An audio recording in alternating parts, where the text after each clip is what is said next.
Vemos que hay algunos hermanos que le tienen miedo a la sobredosis de reuniones, entonces no te vienen a 2 reuniones seguidas ni a palos ni con una orden judicial, pero estamos felices de estar aquí. La verdad que este cambio así, digamos, como que estuviéramos en otro lugar, me da la sensación a mí, ¿no? Como que nos mudamos de vuelta. Quiero hablar de un tema hoy muy importante que como pretensión pastoral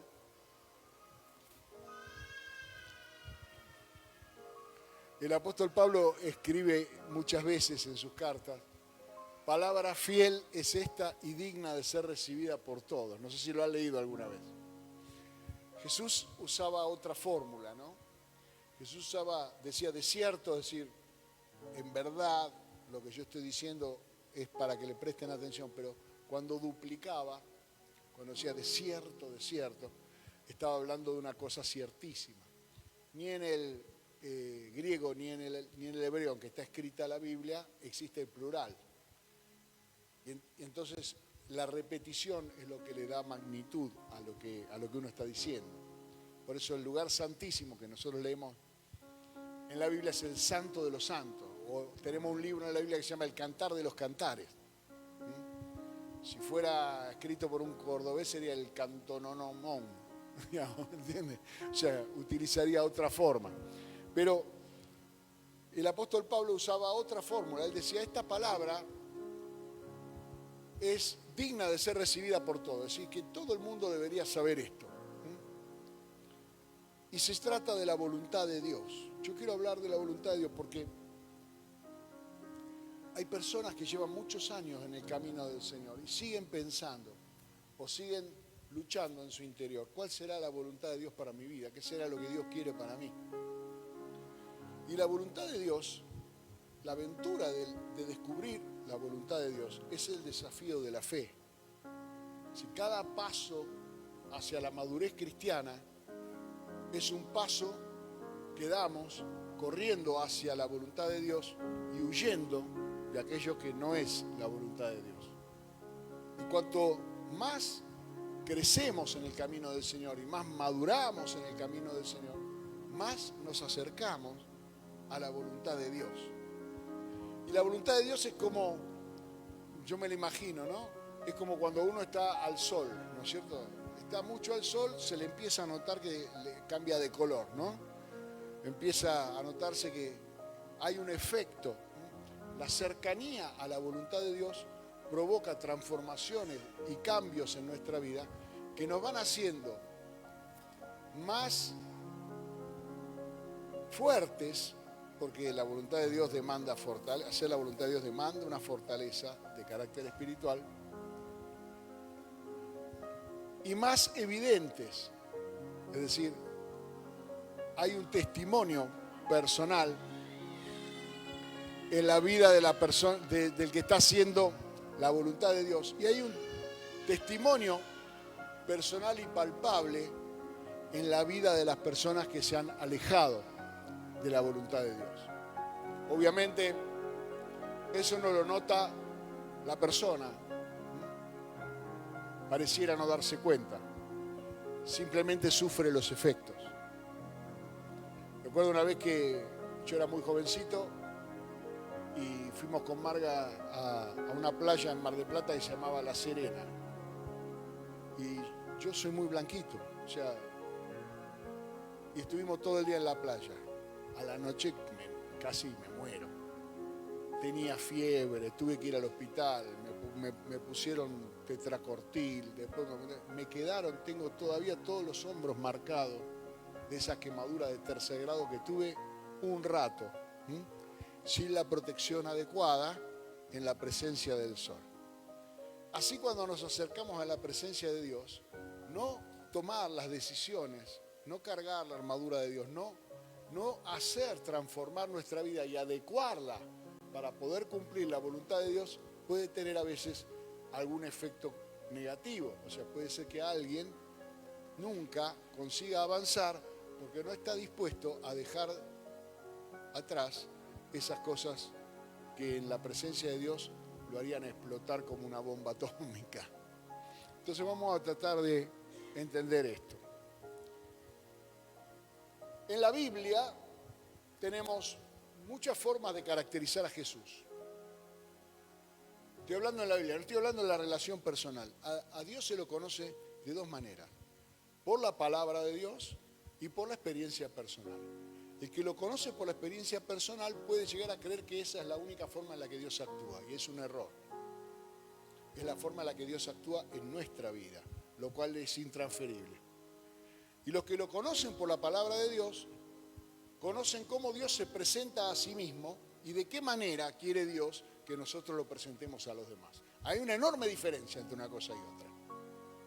Hay una enorme diferencia entre que yo le diga a ustedes qué rico que eran los fideos que hacía mi abuela, y es una experiencia irreproducible, mi abuela partió con el Señor hace muchísimos años atrás, o que yo les dé la receta y le diga, mi abuela hacía exactamente esto. Así como me enseñó mi mamá a hacer la pizza a mí, me sale igual que como le salía a ella, porque hago exactamente lo que ella me dijo. Y de esa manera se puede perpetuar. Yo se lo puedo explicar, le puedo enseñar a mi hija Ruth, que le enseñé cómo hacía la pizza la abuela Marucha. ¿Me entiendes? ¿Por qué? Porque tengo exactamente en la escritura la forma de poder explicarlo. Entonces, Jesús es para nosotros un modelo visible. Nosotros de Jesús podemos aprender las dos cosas. Las cosas que Jesús enseñaba y las cosas que Jesús hacía. Si nos quedáramos solo con las cosas que Jesús hacía, habría cierta frustración en nuestra vida, porque muchas de las cosas que Jesús hacía nosotros no las podríamos hacer. No sé si tenemos fe para caminar por el agua, o para darle de comer a una multitud con 5 panes y 2 peces, o para transformar el agua en vino. Todavía no conozco a nadie que haya hecho esos 3 milagros, salvo Jesús. ¿Conoce usted algún pastor, misionero, apóstol, evangelista, ungido que haya caminado por el agua? ¿O que le haya dado de comer a una multitud con 5 panes y 2 peces, alguno que conozca usted? ¿O alguno que haya transformado el agua en vino y que no sea un truco? Pero otras cosas sí. Entonces, el comportamiento de Jesús era algo que nos enseña, pero la palabra y la escritura que nos habla acerca de Jesús es lo que nosotros podemos recibir como transferencia directa del Espíritu Santo de Dios, que es el que enseña. El Espíritu Santo quiere que conozcas a Jesús por la palabra. Entonces, en Hebreos capítulo 10, en el verso 7, encontramos una descripción que hace Jesús de sí mismo. Es decir, en el momento en que Jesús es tomada la determinación de Dios, de que Jesús sea encarnado, así que el Espíritu Santo engendre a Jesús en una mujer virgen, nazca en la ciudad de Belén, venga de la tribu de Judá y sea o me miran a mí o al nene. Las dos cosas no la podemos hacer, porque si se me distrae. Y este hermoso lo puede tener todo el tiempo. Yo estoy un ratito acá nada más. Entonces, Jesús se describe a sí mismo como alguien que viene a hacer la voluntad de Dios. Dice Hebreos capítulo 10, verso 7, entonces dije, Jesús, he aquí vengo, oh Dios, para hacer tu voluntad, como en el rollo, es decir, como en el libro, como en las profecías, está escrito acerca de mí. Es decir, que hacer la voluntad de Dios es seguir un plan. Es lo primero que debemos entender.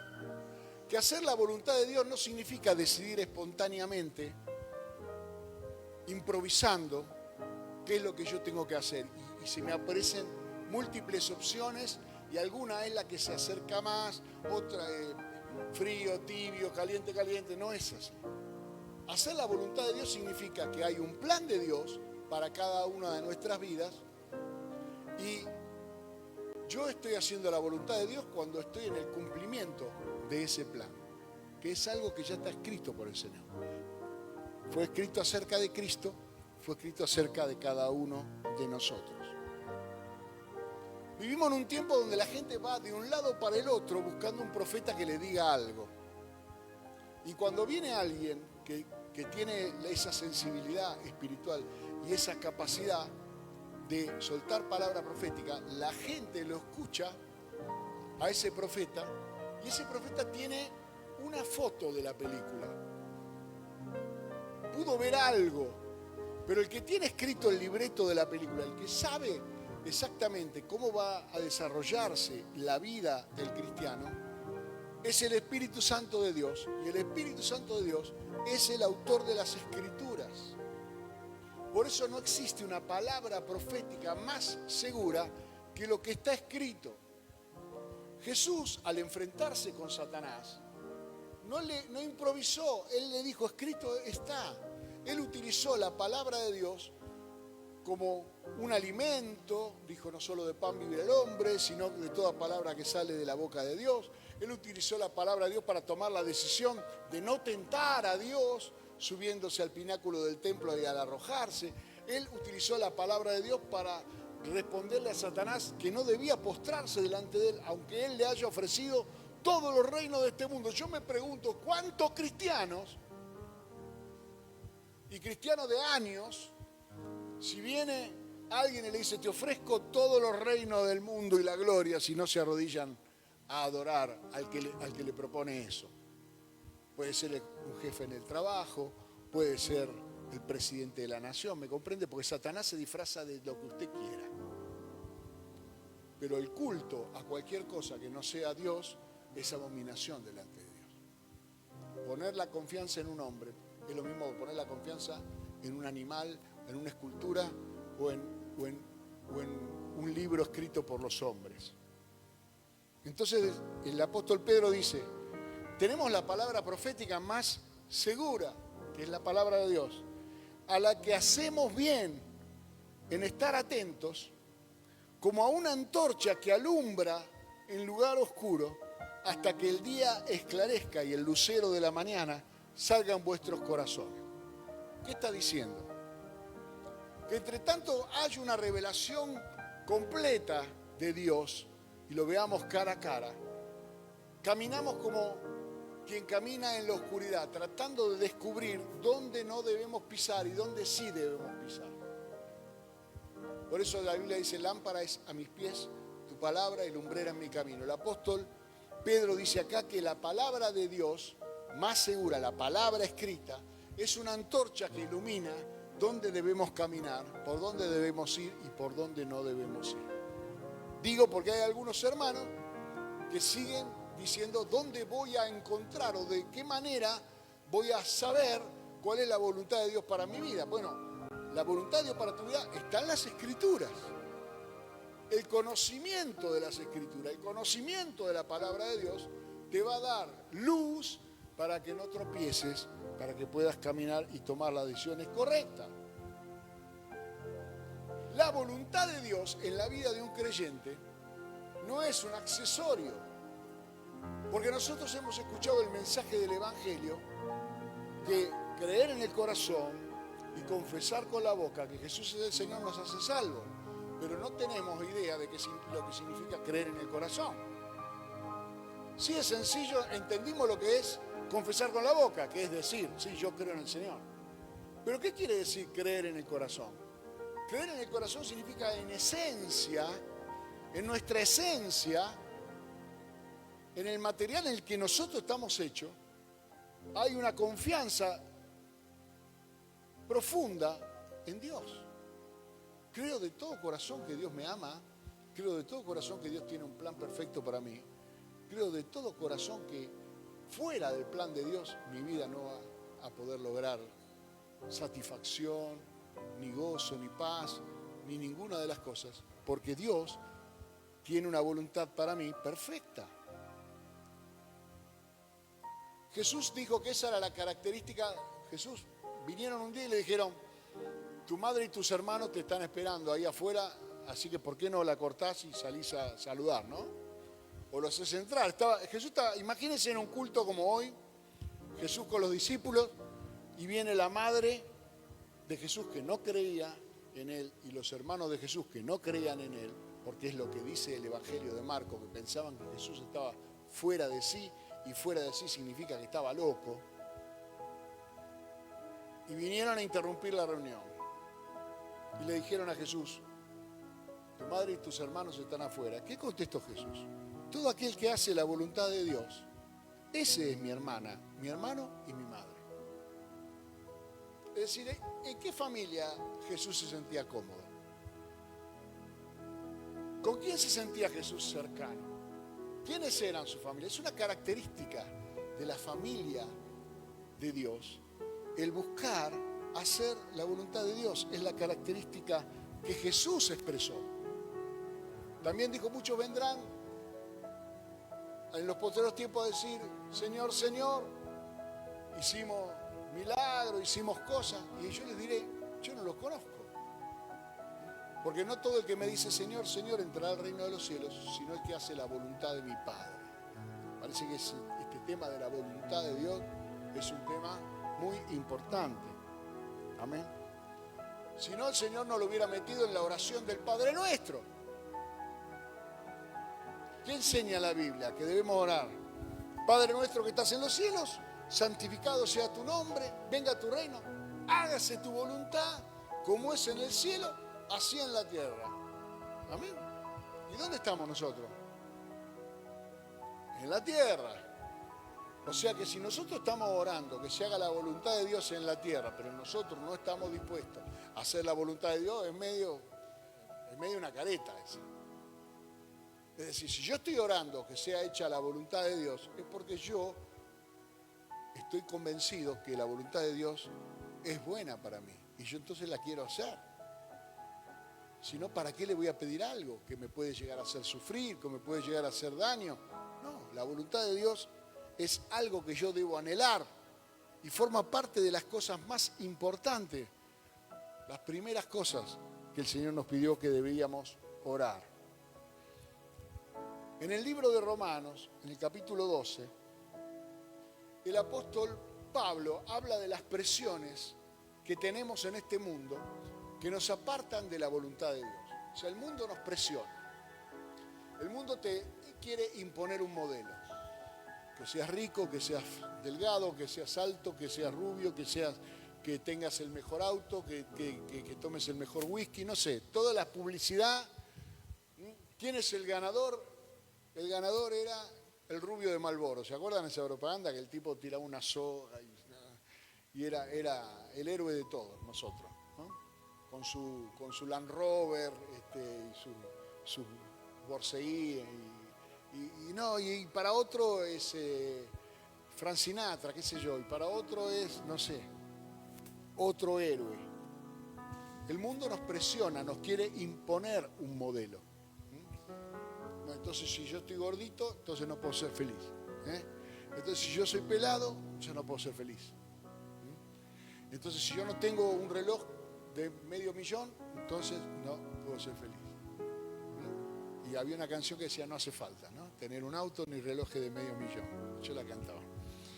Entonces, no hace falta para ser feliz. Lo que hace falta es: no os conforméis a este siglo, dice Pablo, Romanos capítulo 12, es decir, no tomes la forma que esta realidad te quiere dar. Conformar significa dar una forma. Cuando el proceso de poner una chapa en una matriz y hacerle un embutido y hacerle un corte se llama conformación, se llama conformar. Y acá el apóstol Pablo está diciendo: no se conformen, no tomen la forma que esta sociedad, que este sistema le quiere dar, sino que transfórmense por medio de la renovación del entendimiento para que comprueben cuál es la buena voluntad de Dios, agradable y perfecta. Yo tengo que resistir las presiones. Eso no quiere decir que voy a ser un desaforado, o sea, ir en contra de todo. Tampoco es eso. Entonces, porque el mundo mundo quiere que sea delgado, entonces me voy a comer una vaca entera. No, tampoco es eso. O sea, ni una presión de acción ni una presión de reacción. Simplemente buscar en el Señor, renovar mi manera de pensar. ¿Y sabe cuál es la única manera de renovar la manera de pensar? Si yo le dijera a usted, por ejemplo, piense en el número 8, ¿sí? ¿Cuántos lograron pensar en el número 8? No fue tan difícil, ¿no? Ahora le digo, no piense más en el número 8. Es imposible. Porque una vez que pensó en el número 8, ahora si yo le digo, piense en el número 11, ahora está pensando en el 11, entonces ya ahora dejó de pensar en el 8. La única manera de renovar la manera de pensar es cambiar un pensamiento viejo por un pensamiento nuevo. Y para poder pensar conforme a la voluntad de Dios, ese pensamiento nuevo debe surgir de la palabra de Dios. Entonces la mente del cristiano va siendo transformada en la medida en que su conocimiento de la palabra de Dios reemplaza su vieja manera de pensar, su vieja manera de ver la vida, y de esa forma entonces su mente es transformada, es renovada, y de esa manera soportará las presiones de este mundo sin deformarse y podrá comprobar cuál es la voluntad de Dios agradable y perfecta. Otro gran impedimento para conocer la voluntad de Dios,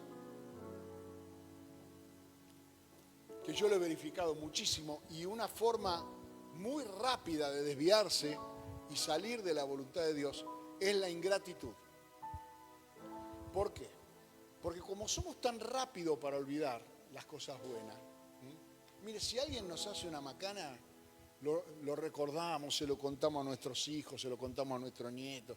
O sea, el daño que nos hicieron a nosotros pasa por generación. Ahora, si alguien nos hace una cosa buena, ya me olvidé. Me olvidé. ¿De qué maestra me acuerdo? De la que fue mala. De la que fue buena ni me acuerdo ni cómo se llamaba, porque era buena. Sí, pero de la Aversa, que era mi maestra de primer grado, no me voy a olvidar nunca. Me ponía mal, desprolijo, me maltrataba. Yo era un alumno malísimo, hasta que Dios hizo la obra. ¿Y cuántas personas han sido buenos para nosotros? Nos dieron una mano en un momento. Nosotros hemos hecho un esfuerzo, pero bueno, en el problema en que esa persona estaba, capaz que esa persona necesitaba un océano y nosotros le dimos un vaso de agua. Entonces, ¿qué es lo que le dimos nosotros comparado con lo que él necesitaba? Se olvidó. Pero cuando nosotros somos agradecidos, la palabra del Señor dice que aquel que es fiel en lo poco, Dios lo pone en lo más. Es decir, si yo conozco una pizca de la revelación de Dios para mi vida y soy fiel a esa, Dios me va a mostrar un panorama mayor. Cuanto yo más dispuesto esté a obedecer lo poco que sé, pues entonces Dios me dará más a conocer para que yo pueda ser más amplio en la obediencia y más bendecido. No sé si queda claro eso. Dice 1 Tesalonicenses 5:18, dad gracias en todo, porque esta es la voluntad de Dios para vosotros en Cristo Jesús. Se levantó a la mañana, dele gracias. Mire, yo está bien, lo mío tal vez no es para imitar, porque a mí ya se me hizo una forma de vida. Pero yo me levanto a la mañana y le doy gracias a Dios. Yo me baño en la ducha, le doy gracias a Dios por el agua caliente. Mire, yo me crié, hasta los 8 años, 9, me bañé en una palangana de galvanizado.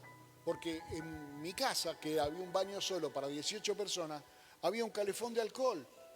Y yo era demasiado chico para prender un calefón de alcohol y además no hubiera llegado nunca al techo a prenderlo. No sé si saben lo que es un calefón de alcohol. Nadie lo ha visto nunca. Es una cosa de bronce que tiene un mechero. Se le pone alcohol de quemar azul, se prende eso y entonces cuando abre la canilla y sale el agua se calienta ahí. Y es una llama importante porque y es peligrosa. Entonces mi mamá me bañaba con una pava en una batea. Entonces ahora yo de repente abro el agua caliente y digo, gracias, me puedo bañar con agua caliente en la ducha, ¿me comprende? O doy gracias al Señor cada vez que voy a comer, o doy gracias al Señor cuando me voy a dormir. Y me acostumbré a dar gracias al Señor en todo, porque la Biblia dice que hay que dar gracias al Señor en todo. Yo no es que yo me acuerdo que la Biblia dice eso, ya es mi forma de vida. ¿Entiende? Y esto dice que es la voluntad de Dios. Ser agradecido. ¿Conoce gente desagradecida? Gente por la que usted hizo algo, poco o mucho, y esa persona pareciera que nunca recibió nada de parte de usted. Bueno, no se haga problema, porque nosotros se lo hacemos a Dios todo el tiempo. Así que no se escandalice por eso. La voluntad de Dios es también nuestra consagración. Esto es importante que lo entendamos qué significa. Cuando el Señor hizo el templo, en el primer tabernáculo de reunión, dentro de ese tabernáculo de reunión había elementos, utensilios que se usaban para el culto, que eran consagrados. Eran santos porque en realidad se habían hecho y diseñado pura y exclusivamente para el uso en ese lugar. Por lo tanto, en el sentido de lo que significa la palabra santo, que es separado para un uso específico, eso lo cumplían. No se usaban en ningún otro lugar que no fuera en el templo. Pero a la vez eran perfumados con una mezcla, con una unción, un perfume de aceite, de mirra, de canela, de cáñamo, que el cáñamo es lo que el cannabis. Todo eso formaba parte de un perfume. Sí, la Biblia habla del cannabis, de la caña olorosa que aparece en la Biblia. Se usaba pura y exclusivamente para los perfumes, no para fumar. ¿Okay? Hay muchas cosas en la Biblia que si te la fumaste haría mal, ¿me entendés? No te vas a fumar un tomate. Bueno, o sea, ese perfume se usaba pura y exclusivamente para las cosas del templo. Y todo lo que tenía ese perfume tenía olor a templo. Y el sacerdote era el único que estaba autorizado a usar ese perfume. Entonces las personas, cuando el sacerdote se movía en medio de la multitud, podían sentir ese olor a templo que tenía ese hombre. Porque ese perfume era solo para usar ahí. Él tenía olor a templo. Y yo creo que consciente o inconscientemente yo diría que era un hombre que tenía olor a Dios. El apóstol Pablo habla y dice, nosotros cuando vamos a cualquier lugar llevamos la fragancia, el perfume del Evangelio de Cristo. Que para algunos es un perfume de vida, para los que aman a Cristo, pero para otros es un perfume de muerte, porque hay una condenación para el que no cree, ¿me entiende? Y ese perfume que consagraba, esos utensilios consagrados, nos representan a nosotros para el servicio de Dios. En una oportunidad fueron robadas por el rey Nabucodonosor y el rey Nabucodonosor lo usó para un uso vil. Usó los utensilios del templo y se hizo una fiesta y bebió en las copas de los sacerdotes y demás. Y Dios mandó juicio ese mismo día sobre la ciudad de Babilonia. Es decir, nosotros no somos dueños de nosotros mismos, sino el Señor que nos compró a precio de sangre. Y consagrarse significa aceptar eso. Aceptar eso. Es como que de repente algo que fue comprado no lo entreguemos. Esa es la falta de consagración. ¿Acepta usted que Cristo lo compró a precio de sangre? ¿O no? Pues entonces entréguese. Porque si no, es una estafa. Porque el precio fue pagado. Y lo que fue comprado no fue entregado. Esa es la consagración. Entonces dice, la voluntad de Dios es vuestra santificación, dice Primera de Tesalonicenses 4:3. Y agrega que os apartéis de fornicación. en su... ¿Por qué esto es así, tan duro? ¿Y por qué nosotros ponemos tanto énfasis en que los hermanos que están en una situación irregular regularicen su estado? Porque la fornicación es un pecado contra uno mismo. Dice, huid de la fornicación, 1 Corintios capítulo 6, verso 18. ¿Usted quiere saber cuál será la voluntad de Dios para mi vida? Que huyas de la fornicación. Más específico, ¿qué quiere que haga? Que te mande un fax, no sé. Dice, huid de la fornicación. Cualquier otro pecado que el hombre cometa está fuera del cuerpo, mas el que fornica contra su propio cuerpo peca. Es decir, que es un instrumento que se autodestruye. Ahora, eso tiene restauración. Porque ayer hemos celebrado la renovación de votos y hemos celebrado muchos matrimonios. Y el matrimonio es una institución bendita, santa de Dios, porque representa la unión de Cristo con la iglesia. Imagínense cuando Cristo venga a buscar a la iglesia, que la iglesia le diga, no vamos. O imagínense una iglesia que dice ser cristiana, pero adora a otros dioses. A eso la Biblia le llama también fornicación. La búsqueda de otros dioses. Entonces tenemos que entender que esto no nos permite avanzar. La falta de consagración. Amén. Y si yo no hago la voluntad de Dios, ¿puedo recibir igual las promesas de Dios? Porque la Biblia dice, todo el que pide recibe, todo el que golpea se le abre, todo el que busca hallará. ¿En qué contexto dice eso Jesús? ¿A quién se lo está diciendo? A los pobres en espíritu, a los mansos, a los limpios de corazón. ¿Me entienden? Primero Jesús hace ¿A quién le está hablando? A los bienaventurados le está hablando, no le está hablando a los condenados. Ese discurso comienza diciendo, bienaventurados los pobres en espíritu, bienaventurados los que lloran, es decir, los que se arrepienten, bienaventurados los mansos, que son los que obedecen, bienaventurados los que tienen hambre y sed de justicia, los que quieren cambiar de vida, bienaventurados los pacificadores, los que no andan buscando roña y peleados y rencorosos sin perdonar. ¿Me comprende? Él hizo tuc, tuc, tuc, tuc, tuc, y después dice, pedid y se os dará. ¿Pero a quién se lo está diciendo? ¿A quién se lo está diciendo? ¿A los sacerdotes de Baal? No. Acá dice en Hebreos capítulo 10, verso 36, porque es necesaria la paciencia, el periodo de tiempo, para que habiendo hecho la voluntad de Dios, obtengáis la promesa. Son los dos componentes para recibir la promesa. Hacer lo correcto y luego esperar. Tener paciencia y no perder la paciencia. Mantener la expectativa, mantener la fe. Eso es lo que dice. ¿Me comprende? Ahora, ¿qué pasa? ¿Y dónde puedo yo obtener pistas? ¿De dónde yo puedo ver, digamos, que el Señor me dé algún grado de detalle? Porque, por ejemplo, hay cosas en la Biblia que no están expresas directamente, ¿no? Como hacía chiste Dante Gebel, le decía, la Biblia no dice no fuméis, ¿no? Claro, si no existía el cigarrillo, el tabaco se descubrió cuando descubrieron América, digamos, ahí descubrieron el tabaco. Los que fumaban eran los pueblos originarios, los aborígenes, eran los que fumaban. Los chinos fumaban opio, ¿entiendes? Y dormían. Era otra cosa. Pero la Biblia no dice específicamente eso. Pero está claro que el que atenta contra el templo del Espíritu de Dios, que es el cuerpo, está pecando contra sí mismo. No hace falta que sea específico. Pero yo necesito una palabra específica, pastor. Bueno, mira, dice Romanos capítulo 8, verso 27.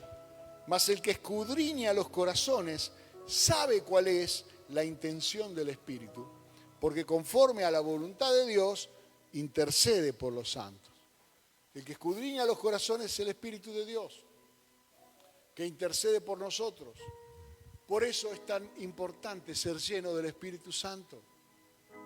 Porque si yo no soy lleno del Espíritu Santo, no lo anhelo, yo estoy dejando de lado al que va a ser mi guía, mi dirección, mi ayudador, mi intercesor, el que me fortalece. Es el Espíritu de Dios, porque no es con ejército ni con fuerza que esta batalla la vamos a ganar, sino con el poder del Espíritu. El creyente tiene que anhelar ser lleno del Espíritu Santo de Dios. ¿Y cómo se logra esto? Bueno, en primer lugar lo tenés que querer, porque ya se lo expliqué más de una vez, que Dios no va a hacer nada en la vida de alguien que no quiere. Usted puede no saber, pero la ignorancia y la inocencia son dos cosas distintas.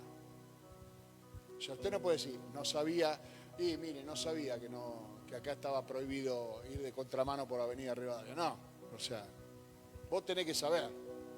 Te toman un examen para darte el registro de conductor, ¿sí? Vos no podés ir a otro país y imponer las leyes del tuyo. Vos tenés que conocer las leyes del país a donde vas, porque ignorarlas no te hace inocente. Y lo mismo pasa en el reino de Dios. Entonces Jesús dijo que hay un problema, hay una razón por la cual algunos no logran nunca a conocer la voluntad de Dios. ¿Sabe cuál es? El problema más grande por la que algunas personas no llegan nunca a conocer la voluntad de Dios. ¿Quién arriesga? Juan 7:17. El que quiere hacer la voluntad de Dios, conocerá si la doctrina es de Dios o si yo hablo por mi propia cuenta. ¿Sabe por qué algunas personas nunca llegan a conocer la voluntad de Dios? Porque no quieren conocerla. Porque la voluntad de Dios te pone en aprietos conocerla. Te obliga a tomar una decisión. Entonces algunos prefieren ignorarla porque podemos seguir cantando, podemos seguir... A ver qué hay. El domingo hay reunión a las 18, pero también corre Colapinto. Bueno, me voy a ver la carrera. Me da lo mismo, ¿me entiende? Pero si yo quiero hacer la voluntad de Dios, yo voy a ir a donde se va a hablar la palabra de Dios. Porque si Colapinto pierde, a mí no me pasa nada. Pero si yo sigo sin conocer la voluntad de Dios, yo vivo en inferioridad de condiciones frente a Satanás, que él sabe que tiene que impedir que yo conozca la voluntad de Dios. Para que no lo venza, para que no le gane la batalla. ¿Me entiende? Bien. Vamos llegando a promedio. Mire, por el promedio. Como es un tema álgido este. ¿Cuál es la voluntad de Dios para todos? Bueno, pero ¿no hay una voluntad de Dios para todos? Sí.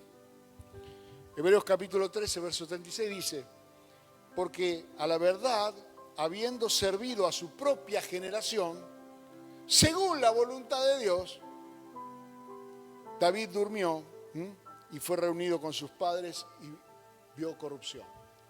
David sirvió, pero acá aclara el autor del libro de los Hechos que servir es la voluntad de Dios.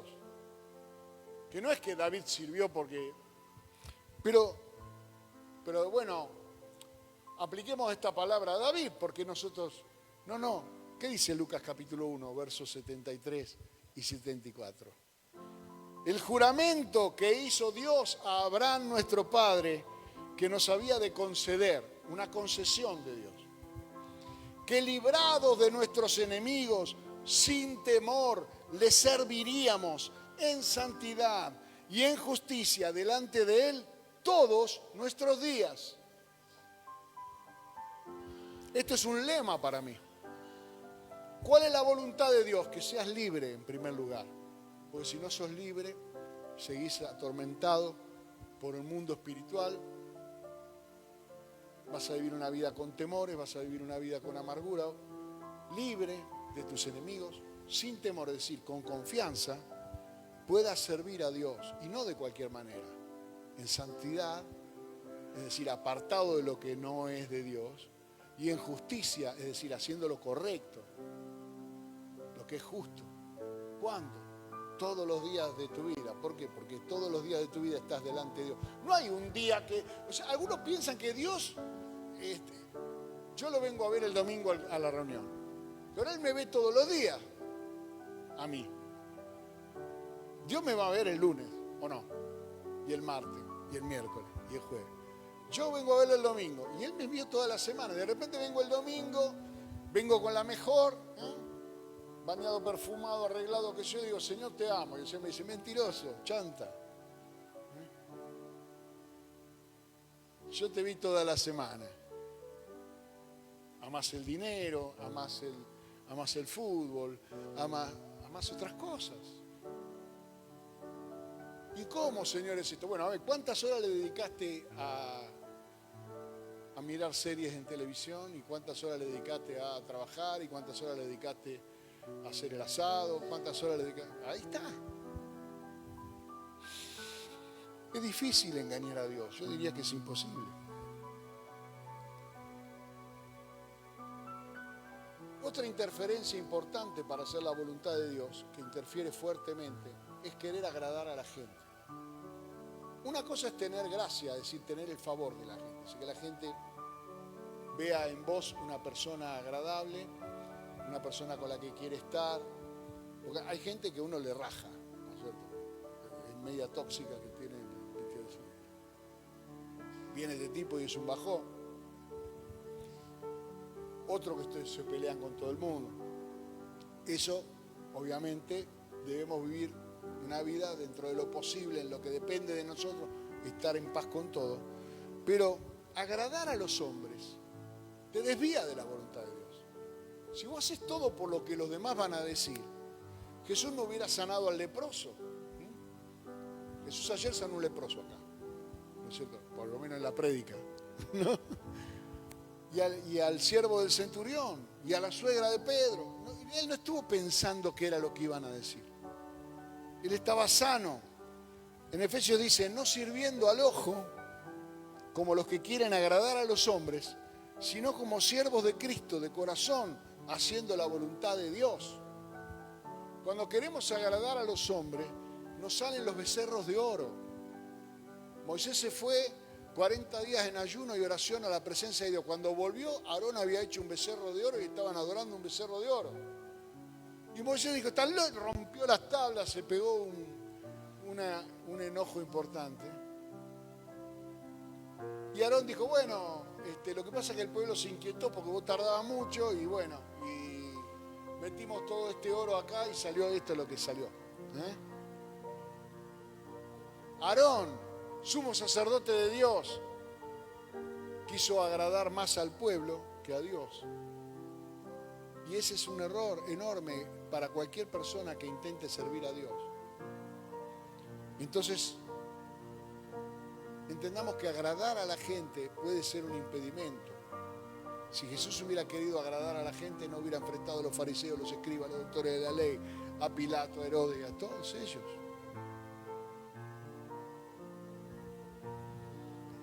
¿Qué pasa cuando nosotros empezamos a caminar en la voluntad de Dios? Hay personas que van a hablar siempre de nosotros mal. No importa. Pero si yo estoy en la voluntad de Dios,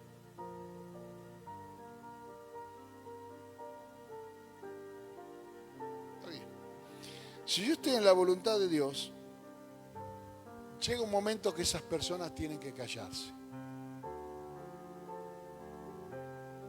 No podrán hablar siempre mal de aquel que está haciendo las cosas bien.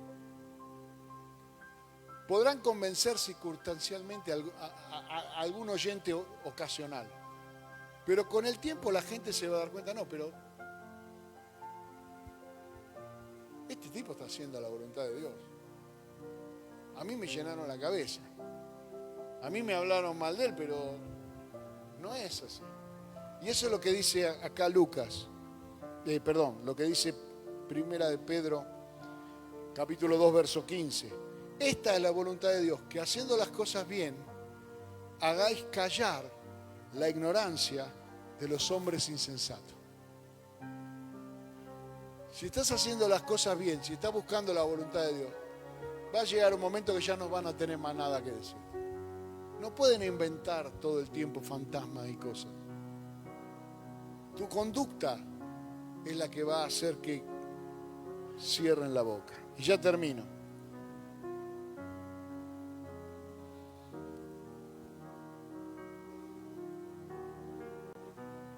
Hacer la voluntad de Dios muchas veces va a hacer que renunciemos a ideas muy razonables, cosas que parecieran ser muy justas. Nos encontramos con Jesús la noche que Jesús fue entregado. Él le dijo a los discípulos: vamos a Getsemaní, un lugar donde ellos tomaban un tiempo para orar y para descansar, apartado de la multitud, de la gente que los seguía. Y ahí Jesús le dice a ellos: vamos a orar. Y lo agarra a Pedro y a Juan y se los lleva. Y dice: vengan ustedes a orar por mí, porque yo estoy angustiado. Palabras de Jesús, dijo: estoy angustiado hasta a morir por lo que viene. Y dice: se apartó de ellos una distancia como de un tiro de piedra. Lucas 22, 41. Y se apartó de ellos a la distancia como de un tiro de piedra, y puesto de rodillas oró, diciendo: Padre, si quieres pasa de mí esta copa, pero no se haga mi voluntad, sino la tuya. Uno podría decir: ¿sospechó Jesús en algún momento que él podía tener una voluntad diferente de la del Padre? Dudó de sí mismo. Se sintió humano. En el momento de la máxima prueba, tener que ir a la cruz, él dijo: ¿será que yo tengo que cumplir esto? ¿O habrá alguna forma?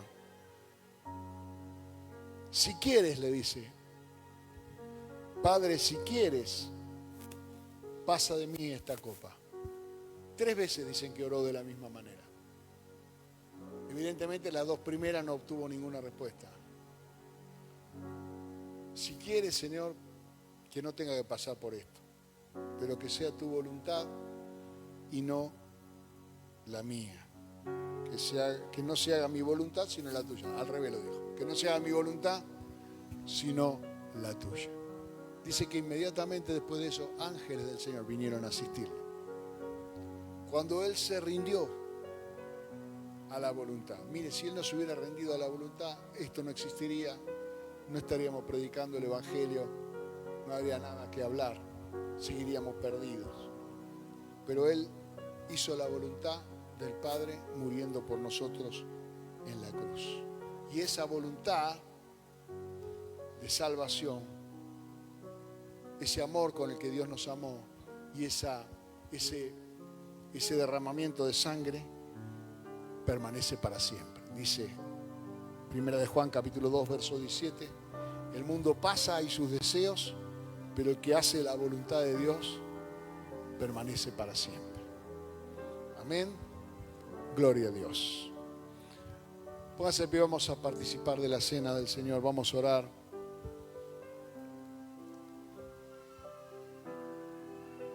Señor, te damos gracias porque tú estás aquí en este lugar.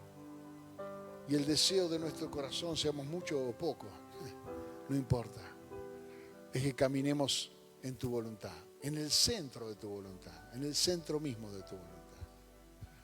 Por eso en esta noche, en el nombre de Jesús, renunciamos a todo capricho y a toda idea equivocada que podamos tener acerca de que tú harás lo que a nosotros nos gusta más o lo que nos parece mejor, sino que en el nombre de Jesús nosotros también te decimos: sea hecha tu voluntad y no la nuestra.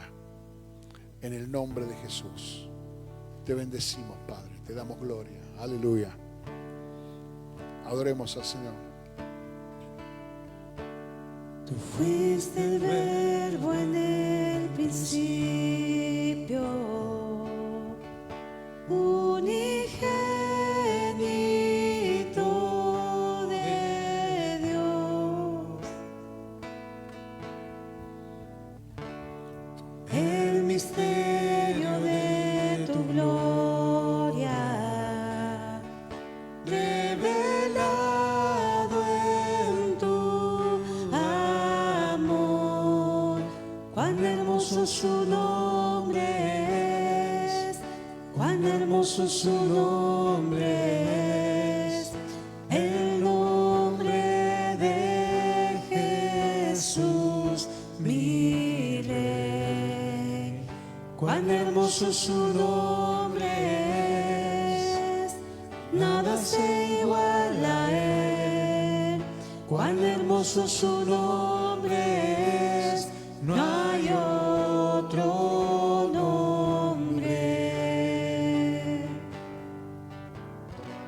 Dejaste el cielo por salvarme,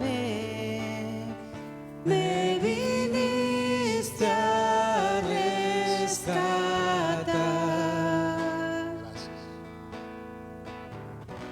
Mi transgresión tú perdonaste, nada nos separará. Cuán hermoso su nombre es, cuán hermoso su nombre es, el nombre de Jesús, mi Rey. Cuán hermoso su nombre es, nada se iguala a él. Cuán hermoso su nombre es, no hay otro nombre. Aleluya. Gracias, Señor. La noche que el Señor fue entregado, tomó pan y habiendo dado gracias, lo partió y dijo: tomad y comed, este es mi cuerpo que por vosotros es partido. Haced esto en memoria de mí. Padre, te damos gracias porque tú, Señor, nos enseñaste este principio de unidad, de que somos un solo cuerpo, así como un pan que ha sido partido en tantos pedacitos. Nosotros somos parte de tu plan, cuerpo, sangre por separado, para que veamos que la muerte fue el medio por el cual fuimos comprados. Y en este cuerpo, Señor, somos carne de tu carne y huesos de tu hueso. Y nuestro deseo es consagrarnos a ti una vez más, renovar nuestra relación contigo. Señor, reconocemos nuestros errores, nuestros fracasos, nuestros enojos, pero en el nombre de Jesús de Nazaret confiamos en el poder de la cruz para librarnos de todas esas cosas que nos apartan de ti. Y en el nombre de Jesucristo, al participar del plan, estamos dando testimonio público de que nuestro deseo es ser parte de este cuerpo, de esta iglesia hermosa, sin manchas, sin arrugas, sin nada semejante que tú vienes a buscar. Ayúdanos a mantener la unidad en el Espíritu Santo, como tú, Señor, nos enseñaste, participando voluntariamente, no por capricho ni por fuerza, sino de corazón. En el nombre de Jesús participamos del pan.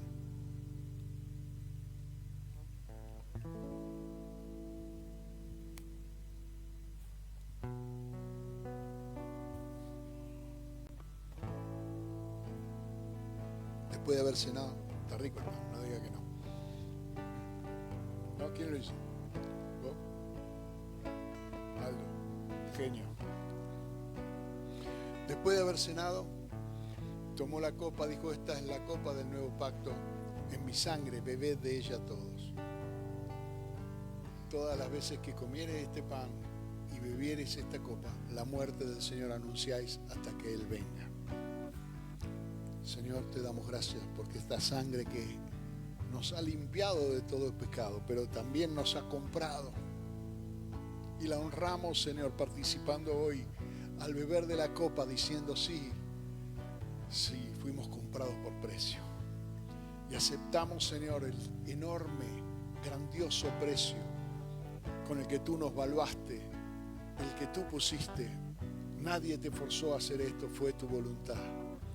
Y tú lo hiciste, Señor, derramando tu sangre por nosotros, para que nosotros podamos siempre recordar, traer memoria de tu sacrificio, sabiendo que pronto volverás, que podremos abrazarnos contigo por la eternidad y gozar contigo de esta bendición tan grande que costó un precio tan alto. En el nombre de Jesús de Nazaret, Señor, pedimos perdón de nuestros pecados y también perdonamos a todo aquel que nos haya ofendido, porque tu sangre pagó el precio. En el nombre de Jesús, participe de la copa.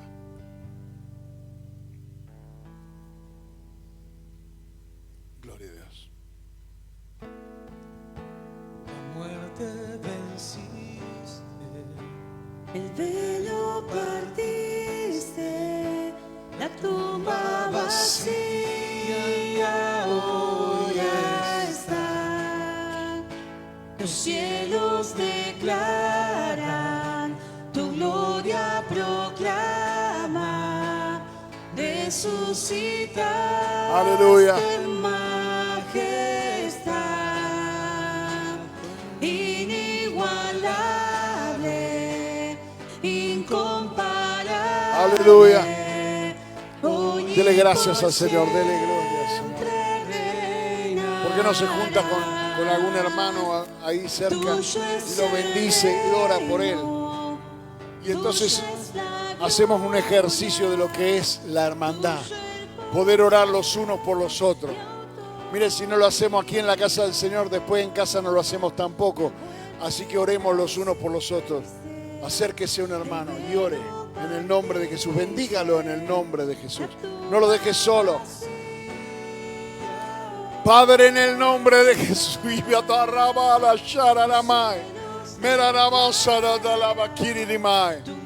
Es tu voluntad, Señor, que seamos un cuerpo.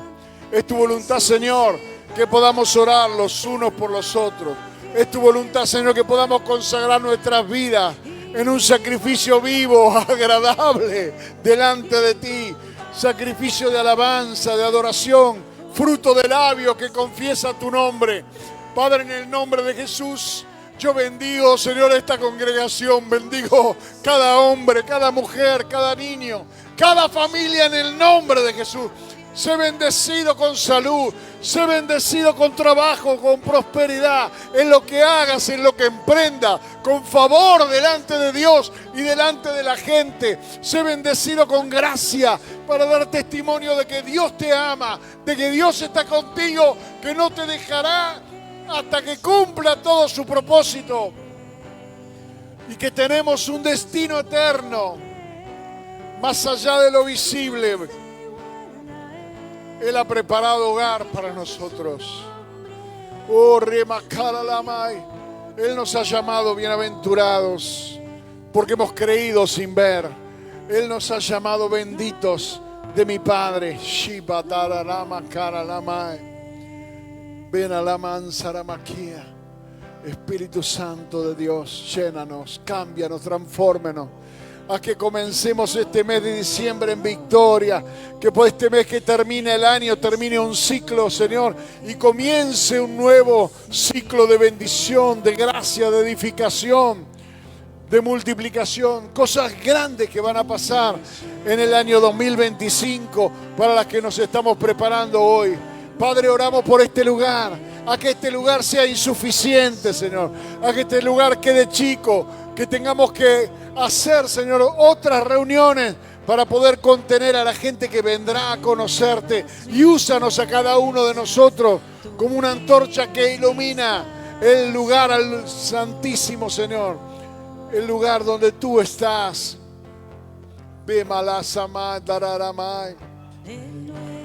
Bendecimos cada grupo eco, bendecimos, Señor, a los diáconos, a los ancianos, bendecimos, Señor, a cada uno de los hermanos que trabaja en la obra, a los porteros, a los músicos, al que maneja el sonido, a cada uno de ellos. Bendecimos este lugar, bendecimos a los vecinos en el nombre de Jesús, que puedan conocerte a ti, Señor, que puedan recibir testimonio de tu poder y de tu gracia y rendirse a tus pies.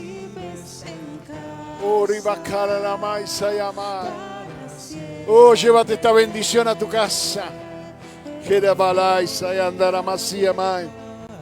Oh Rey, te bendecimos, Jesús. Te persigo. Oh Shekabah.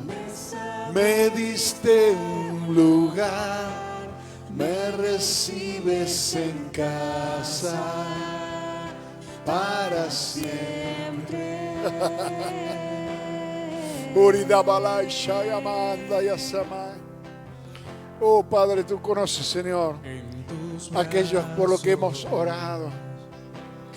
Shabakatabarai, Shebakamai, Bolidabale Sibidenamai, Menanamai Kayamasai.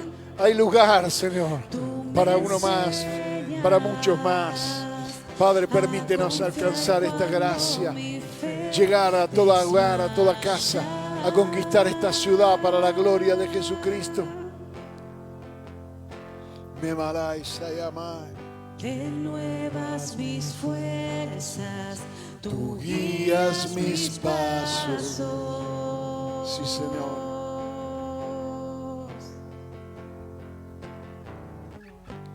Renuevas mis fuerzas, tú guías mis pasos. Gracias, Jesús. Tu amor inagotable es, tu bondad me persigue, te persigo.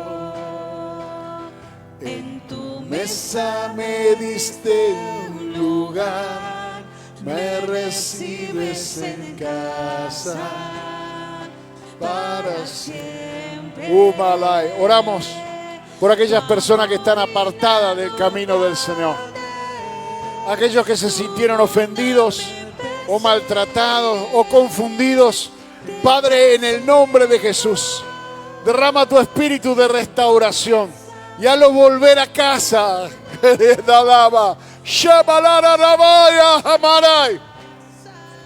Porque los que son hijos de esta casa, Señor, tarde o temprano volverán. Shemaladai Kayama. Merasalada dire dindarama koreneme. Mekamalai Tayama. Despierta los corazones, Señor. Hazlo volver en sí. Que recuperen la cordura y la ubicación. Y sepan dónde tú los has llamado. Oh, Melayan Sakaralamai. En el nombre de Jesús, Padre Santo, serán bien recibidos con tu abrazo y con nuestro abrazo, porque la deuda ha sido pagada a precio de sangre en la cruz. ¡Aleluya!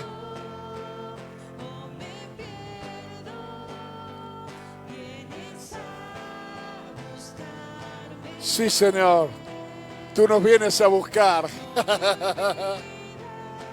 Abashera la maya, ore la bada rada que.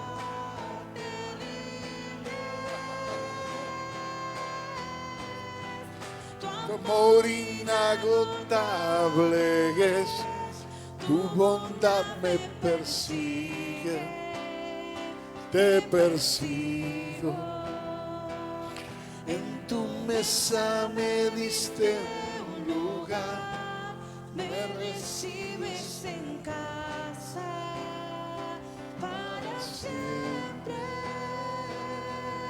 Tu amor inagotable es, tu bondad me persigue, te persigo. En tu mesa me diste un lugar, me recibes en casa para siempre. Damos gracias al Señor que este mes de diciembre, antes de que termine el año, esas cosas profundas que has pedido al Señor, esa gracia que estás esperando de parte de Dios, la puedas recibir en paz y pasar un tiempo con tu familia en bendición y en el cuerpo de Jesucristo, recibiendo gracia sobre gracia y favor sobre favor, preparándonos para un año 2025 que será un año de victoria y de bendición para cada uno de nosotros. en el nombre de Jesús de Nazaret. Que Dios te bendiga, que Dios te guarde, que Él haga resplandecer su rostro sobre tu vida, que Él ponga en tu corazón paz, en el nombre de Jesús. Amén y amén.